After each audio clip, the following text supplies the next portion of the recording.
Hey everybody, welcome to this episode of the Brutal Truth About Sales and Selling podcast.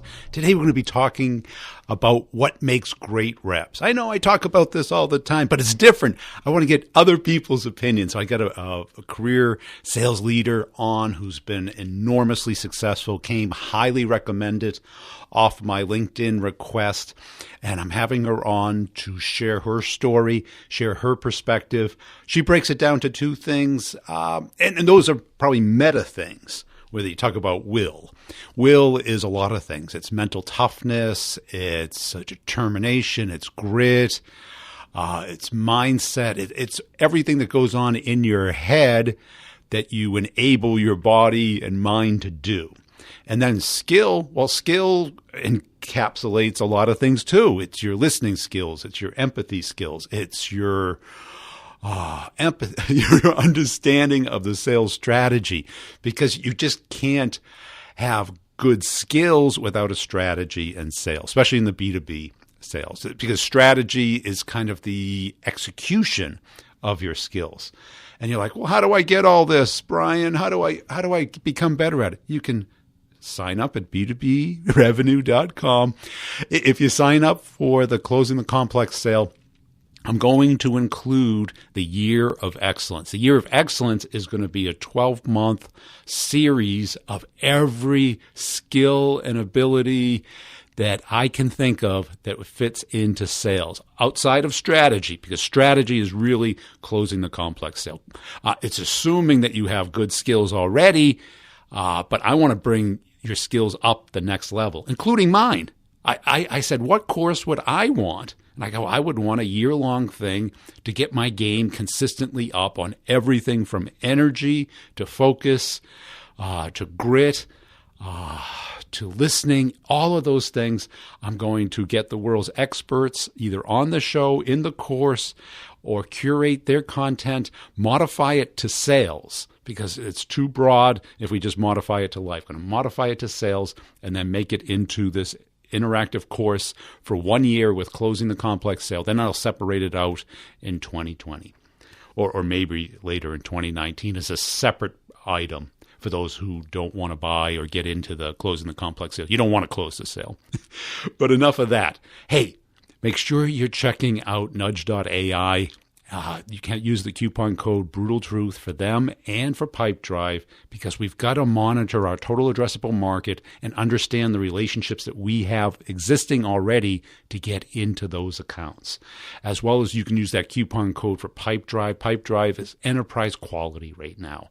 There's no longer a need for this cumbersome CRM that takes up more time than it's worth. Pipedrive gives you just what you need, integrates with your email, and all of a sudden now you've got a CRM and an email, and it auto-populates with information. You can auto-execute emails based off of stages. You can view your whole pipeline in a logical, sensible way instead of trying to sort through everything. Let's get it in the interview. I'll sum it up at the end. And I really appreciate everybody who's supported the podcast by sharing my content on LinkedIn or telling a friend about it. Here we go. I am I hate to say this, 25 plus year sales executive. I have basically worked in some of the largest companies in the world, including Oracle and Salesforce, and I've worked for startups as well. And I've also had some sort of in-between companies, what I would call, I don't know, I guess, mid-market, somewhere between startups and the largest organizations in the world. And I've been an individual contributor, very successfully selling into the enterprise mostly, and have been leading sales teams for about the past 15, 20 years. Excellent. And today, are you a people manager, or are you an individual contributor? I am a people manager. I am managing the enterprise sales team for Exactly. Is that like herding cats, or is it just fun every day? I think it's always herding cats, yeah. So yeah, there's a bit of cat herding that goes along. My goal is to try and, train the cats to follow directions properly and, make it a little bit easier for everybody to get to revenue. That's it. Well, you know what they're motivated by, so you Indeed. yeah. Indeed. You know what their mouse food is. Indeed. Have you gone back and forth from being a contributor to a manager, or? No, I actually had, I would call it kind of a meteoric rise at Oracle back in the day. This was I'm dating myself, but sort of pre-Y2K. And I went from a territory manager to a global account manager to a regional manager to an AVP in about a 4-year time period.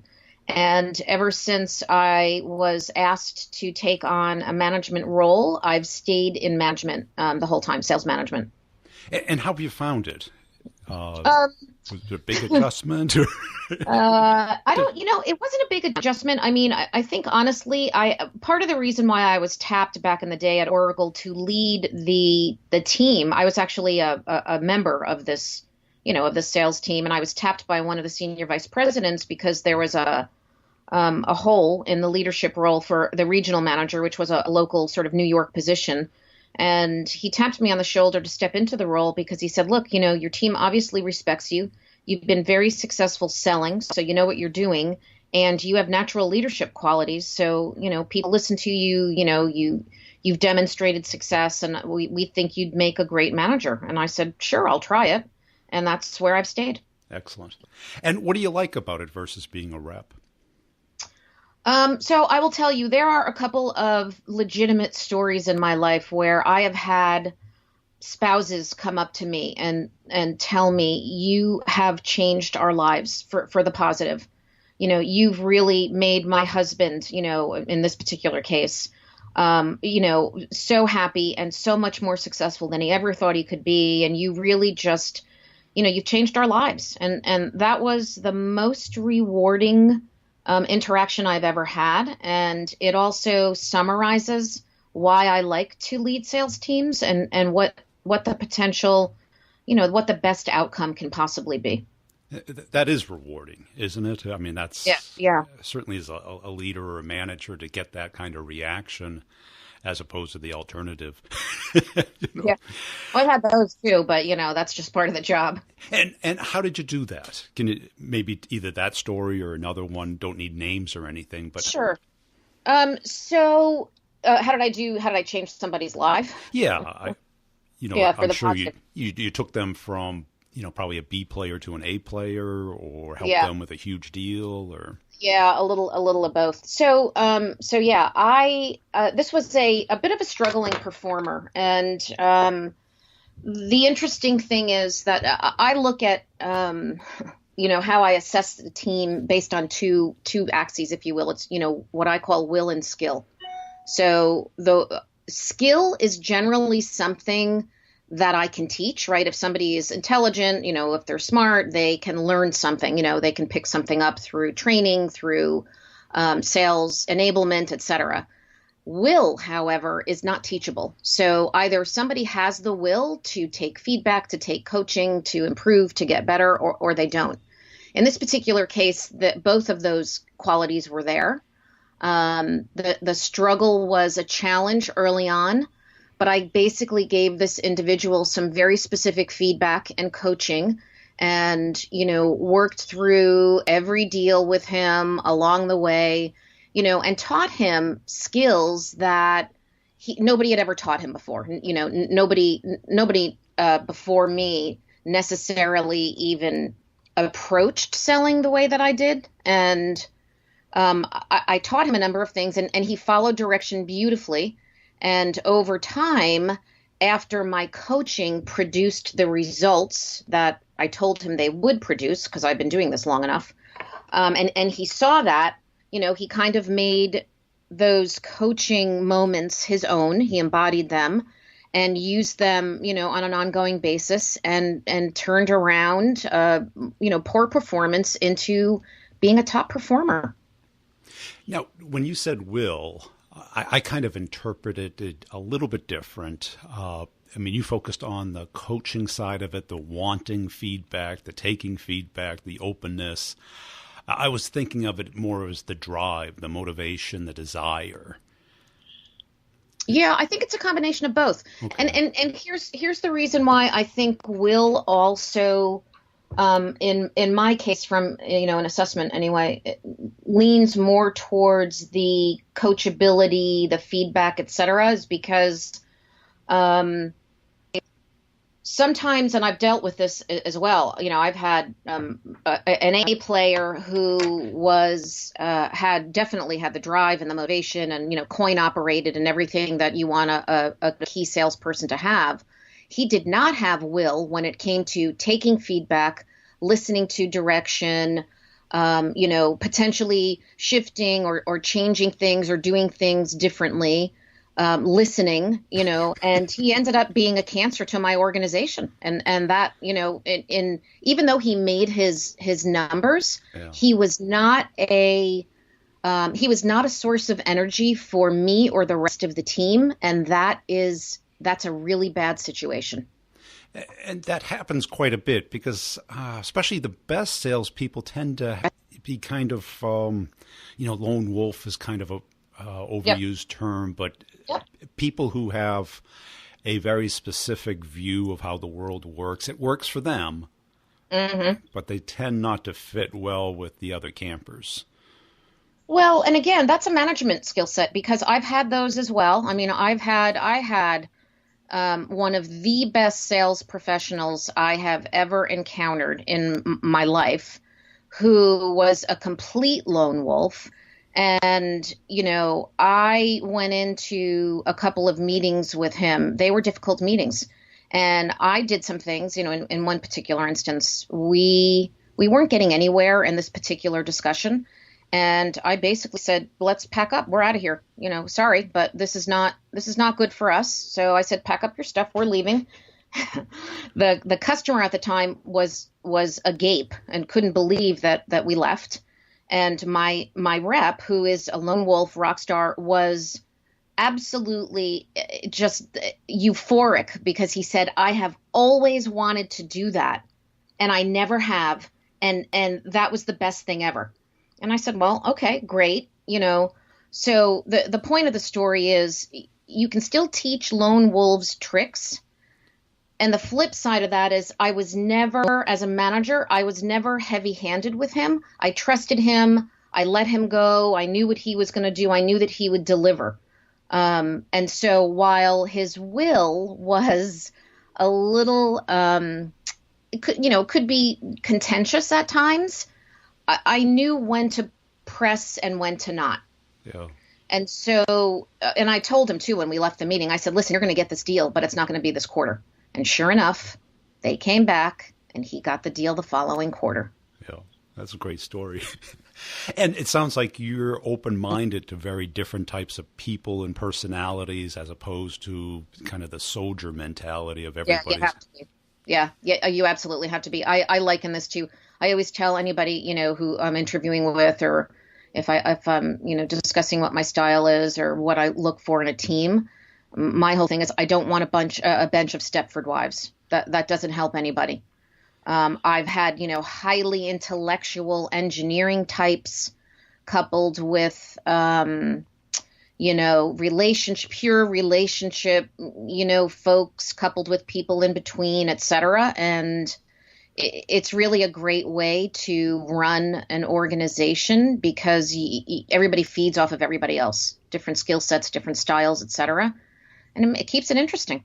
And it's also refreshing because most of the time, certainly when I was a rep, I think it's almost even a cop-out that the manager wants everybody like them. Correct. And I remember interviewing with a guy and go, tell me your ideal candidate. And he described himself. So there's one thing I would tell you. I would never describe myself when it came to the ideal candidate on my team. One of me is plenty. And that's it. And it was a bare bones startup. And it's like, well, how many people do you need in Manhattan? Yeah, exactly. And that brings it up. Being a New Yorker, I'm sure you've managed people all over the country. Is that true? Absolutely. My team is all over the country now. So that in and of itself introduces a lot of diversity and culture and style. Absolutely. And it requires you to adapt when you visit. Yes. Atlanta is very different than Manhattan, which is different than Silicon Valley.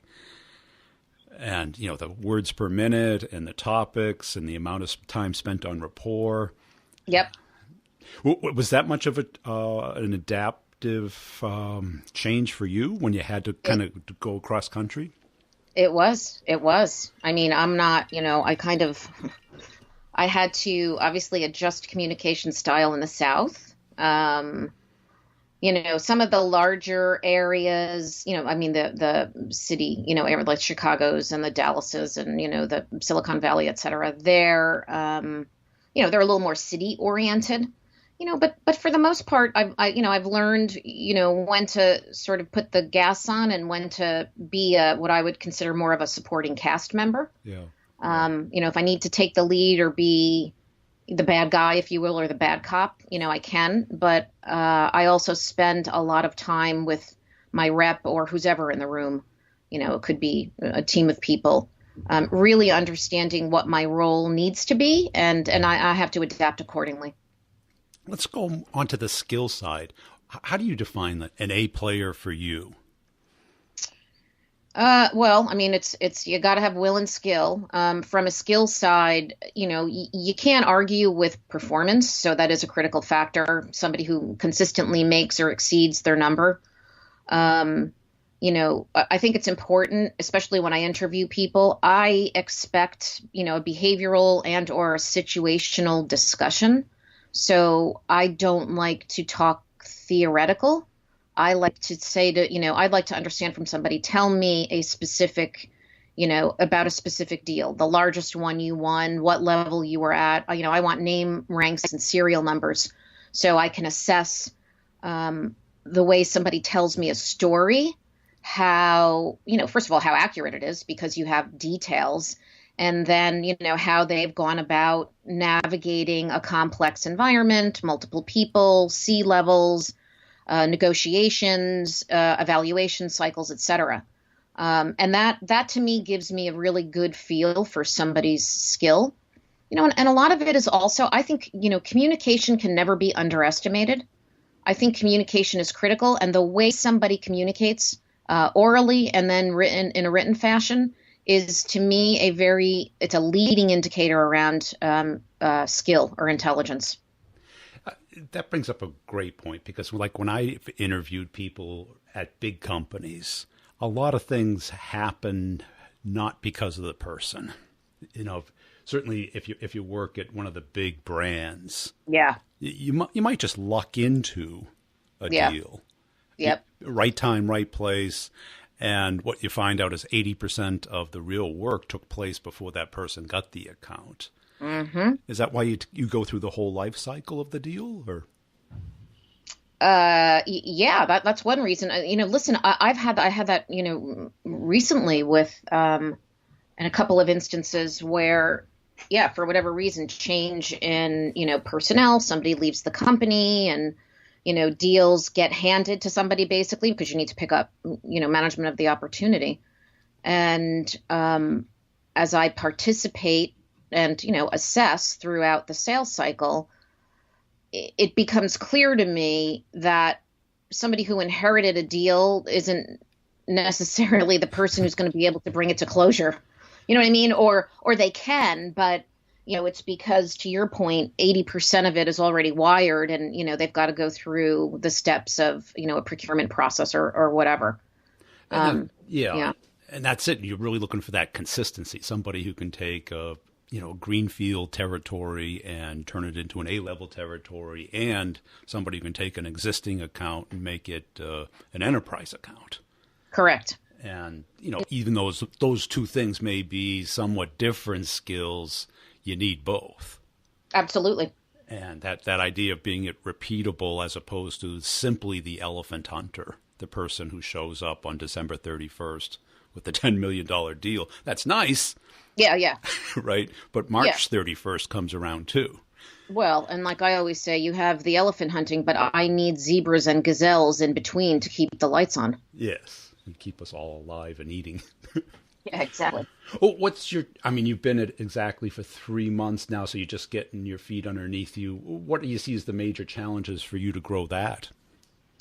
Um, I think just what I find is that, first of all, I think what's important about Exactly is, and one of the reasons why I joined is because the offering to the marketplace, this whole notion of evolving from traditional incentive compensation management or ICM into this whole platform of sales performance management was one of the things that attracted me to join the company. So we are, no longer, and the space is not necessarily any longer focused just on doing the calculations around calculating commissions, but it's based on planning, the planning aspect of how you optimize the performance of your sales team. And that's based on how you define territories, how you set quotas, how you actually look into total addressable market and make sure that your team is properly assigned, a patch that they can survive in or thrive in. So that's the front end of it. Then the middle piece is, all right, then when that's done, you can calculate your commissions and pay people properly and have transparency there so everybody knows what they're going to get paid. It's not a mystery. And then on the back end, it's the analytics around, okay, how did everybody perform? Where might they need coaching? Sales enablement, training, et cetera.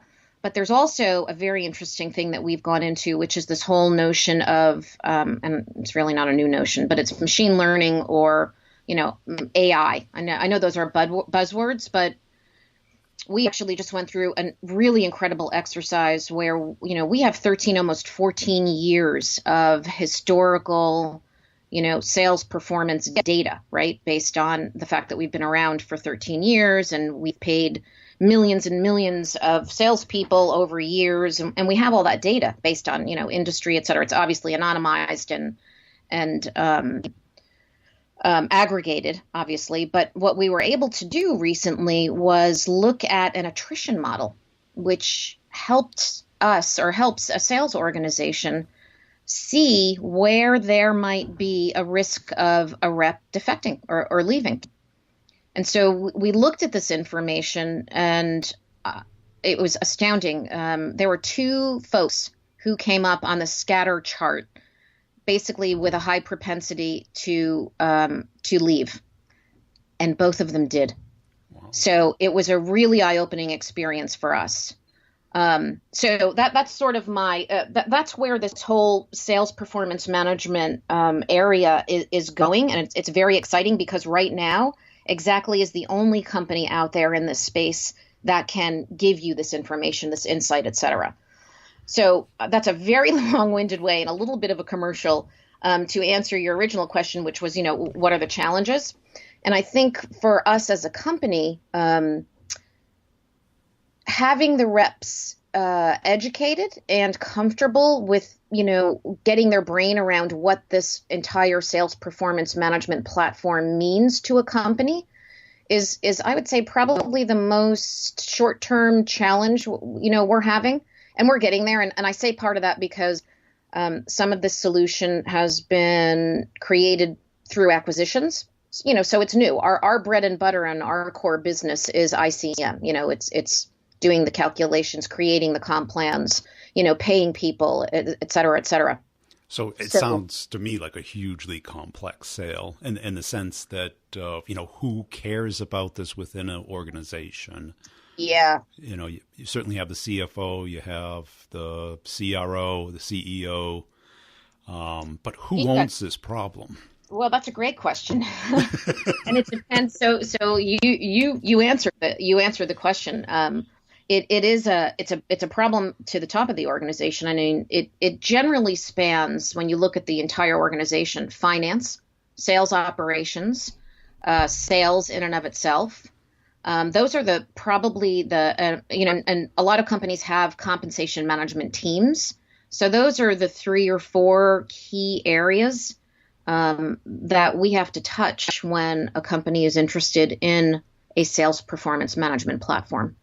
And certainly, I remember when I got into this, almost every company had its, you had a base salary, a commission rate, and then a bonus rate. And it sure has gotten a little bit more complicated, hasn't it? Yeah, it's a lot more complicated than that. And if you think about it, that's the reason why, we as a company are still astounded at how many companies out there are doing all of this through spreadsheets. Yeah. And it's rife with errors. It's taxing to everybody. The worst part is it is mysterious to salespeople. The sort of cardinal sin number one is, especially in these complex deals with complex compensation plans, the worst thing you can do is not have a rep understand what they're going to get paid when they close a deal. Yeah. And we beautifully make that as transparent as possible to the sales reps, at least down to that level, virtually on a daily basis. Yeah. I was at a startup and got acquired by a huge company. And the last year there, I had no idea how I got paid. Yeah. Listen, at one of my last companies, I had no idea how I got paid. I couldn't figure it out for the life of me. And it was very frustrating. I mean, I was delighted that I got a check, because I knew I was going to get a commission check, but yeah. I had no idea how we got there. And it's very frustrating. It's also a little demotivating, to salespeople. What we do is hard, and, we work really hard, and it's complex, and you want to know exactly how you're going to get paid if you close something, which is what you're expected to do. And that's it. And when you're designing the sales model, I was at another startup that kind of had too many people involved. And after 2 quarters, they were like, we can't keep this sales model. It's costing too much. Yeah, exactly. Because everybody's getting compensated on some deal somehow, some way. You had pre-sales people, and especially today with the division of labor gone mad. Yep. And it all makes sense in the whiteboard, but then when you try and actually pay people, it's like, uh-oh. Well, that's exactly what we solve, which is terrific, right? Because, you hit the nail on the head. You've got overlays and, potentially channel partners and a channel team and a direct team and an SC organization and on and on and on. And what we're able to do is basically shine a light on who you're paying, what you're paying them, when they're getting paid, in a very transparent environment. And the nice thing, the reason why this is so strategic to organizations is because it informs all the way up to the CFO what this incredibly expensive, salary and commissions bucket actually looks like. So it's not a mystery anymore. And these companies are able to plan their goals and, and strategically align their organization around common goals that everybody shares and what it's going to cost the company based on the compensation model. So when you're hiring enterprise reps to sell something that's it's kind of new, it's very complex, multiple players, high value, what do you look for? I look for people that have actually run complex sales organizations in the past. I look for people that do understand what it means to prosecute a deal in an enterprise account. They have experience with complexity. They have experience with, excruciating procurement processes. People who have been there and done that, because it's difficult. If you haven't had experience in those environments, it's very difficult to explain to somebody what this looks like and kind of what the pain is going to be and how complex it is and what you need to do, et cetera. And how do you coach them on making it a must-have versus a nice-to-have? Because I can see a product like this getting attention, getting interest, but dying on the vine or just sitting on the things that we'd like to do list instead of the things we have to do. You mean from a sales strategy standpoint? You mean to make it a must-have for the companies that we're selling to? Yes. Yeah. So that's a $64,000 question.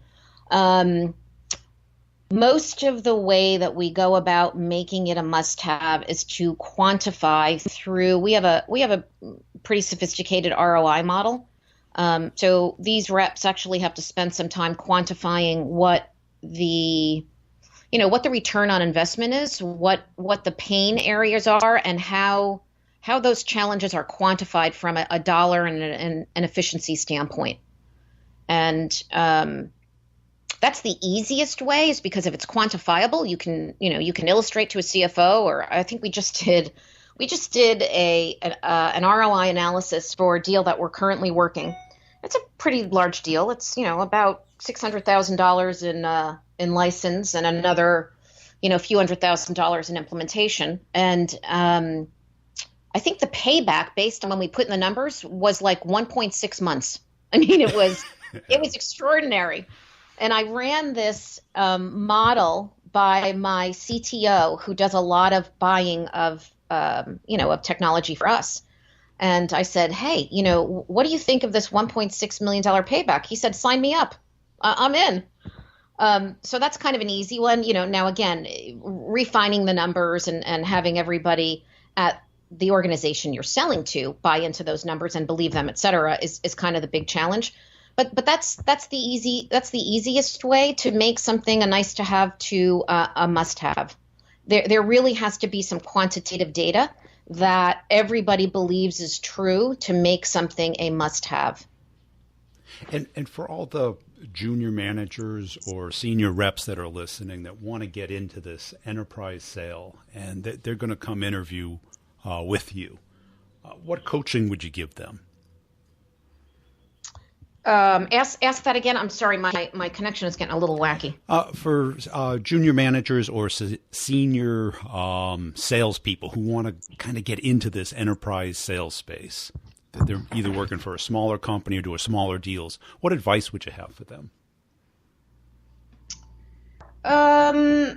You have to have nerves of steel. You know what I mean? It's like you have to.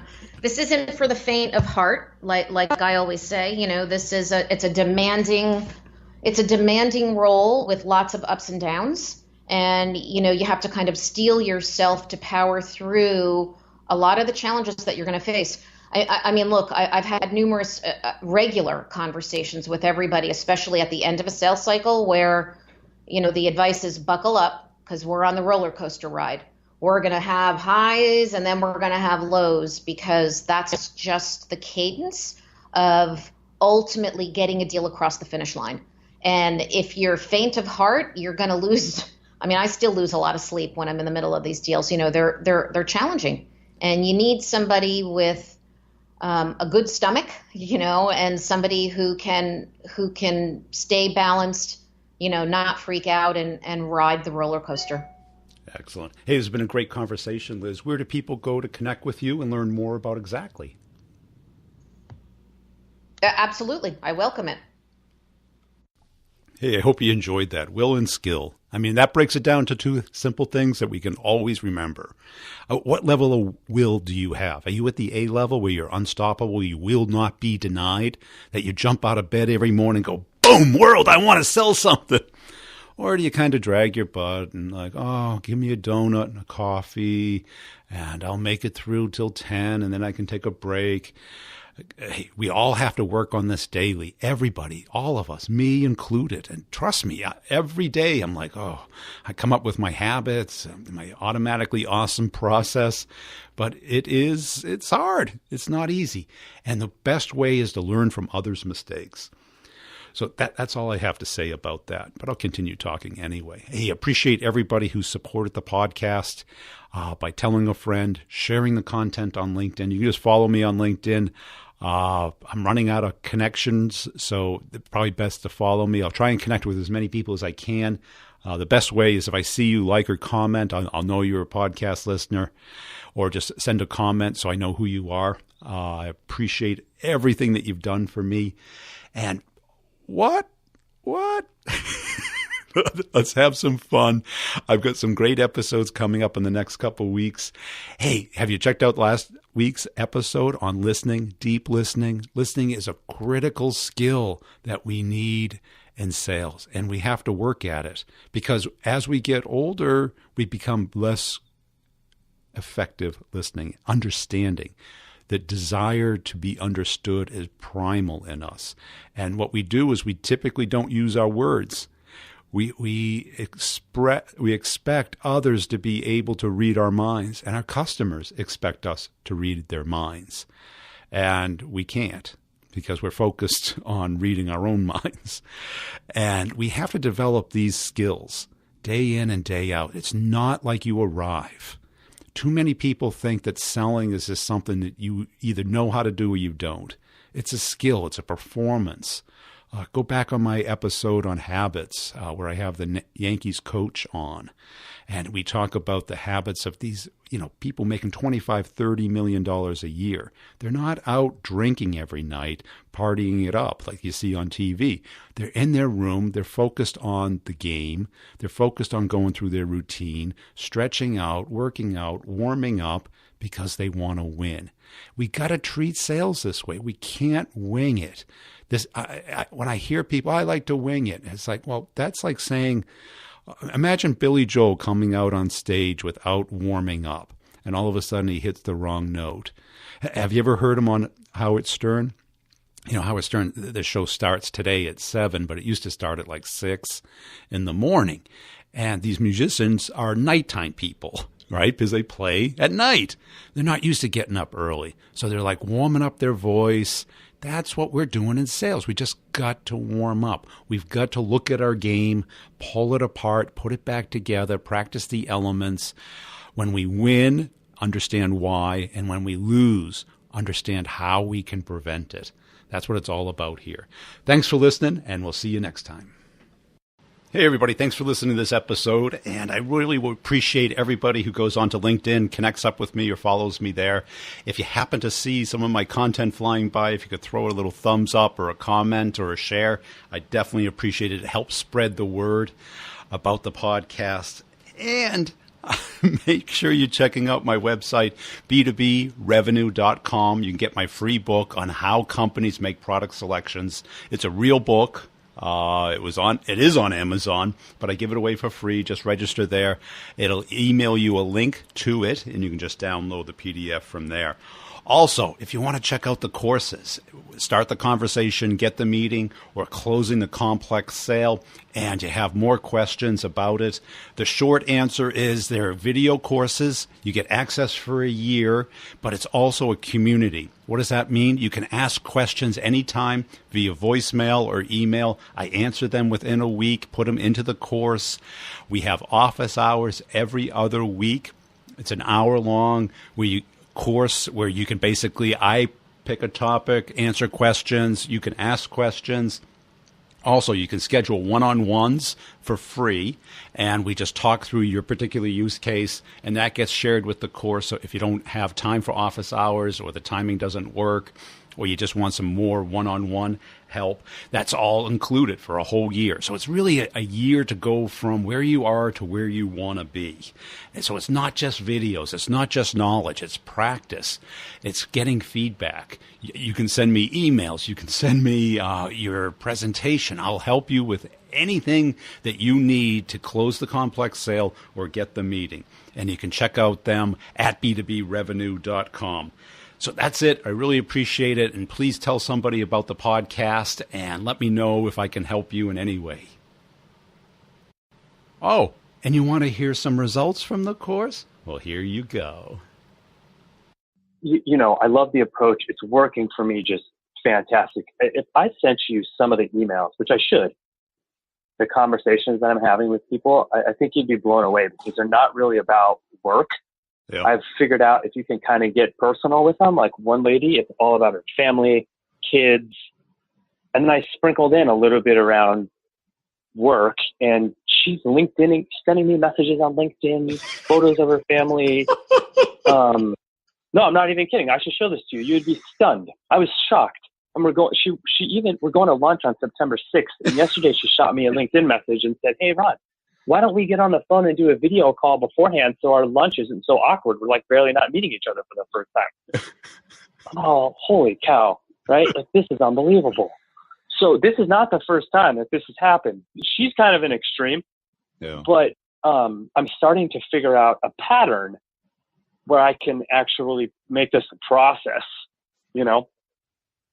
So good. Yeah. I'll show you that. So it's getting to that point, and every time I do this, I'm like, God, this is unbelievable, you know? So, and it feels better too, doesn't it?